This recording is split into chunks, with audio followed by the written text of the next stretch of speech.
So in the last video, we looked at how we can create data and then send it down to the view, and then how we can output it in the view. In this video, I just want to start touching on the configuration of Laravel. So over in our application structure, we can come into the config folder, and then we can see all the different configuration files for each part of the Laravel application. Now, the main one we're going to be looking at is the app.php, but just know as you dig deeper into Laravel, each part of the Laravel application will have its own configuration file. Let's just open up this app.php file, and then inside of here, this simply returns an array. And inside of this array, it has named key pair values. So this is for the application name, and then it has a default value of Laravel. But the first thing it does is checks the env for app name. Now this relates back to that .env file that I told you about earlier. So if we come under project, and in the root of our project, open the .env file, you can see here, inside of here, it has a corresponding app_name. So what this configuration file does, it says, is there a key in the .env file for app_name? If there is, use that first, and if it doesn't, use the default of Laravel. So over in our env here, let's change this. Now, if you're adding spaces inside of a .env file, you do need to put the text in quotes, like so. So I'm going to use double quotes here, and I'm going to say my first application.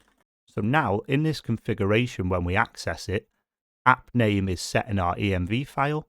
So it's going to use that instead of the default of Laravel. So now let's have a look how we can output this inside of our Blade file. So over in post.blade.php, you can see our title is currently document.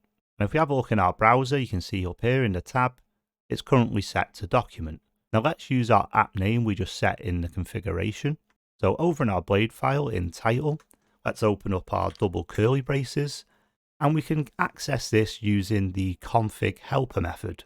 So we can just type config here, what configuration value we want to get. Now this works with a dot syntax. So we need to tell it what configuration file to go into and then what parameter to get. So we want to go into our app configuration.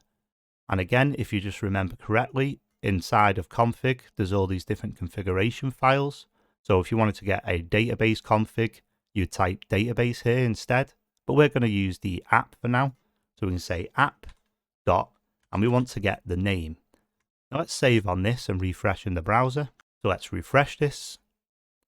You can see now our title has changed to my first application. Now you can access this configuration helper anywhere inside of your application. So just for a little bit of a stupid example, let's go over to our post controller. And then in our posts, let's say for, and we can say config, and we want to go into our app config, and we want to get the key of name. And now let's refresh this in the browser. And refresh, and you can see it's got that configuration value and outputted it here. So the main takeaway from this is all your configuration is in the config folder.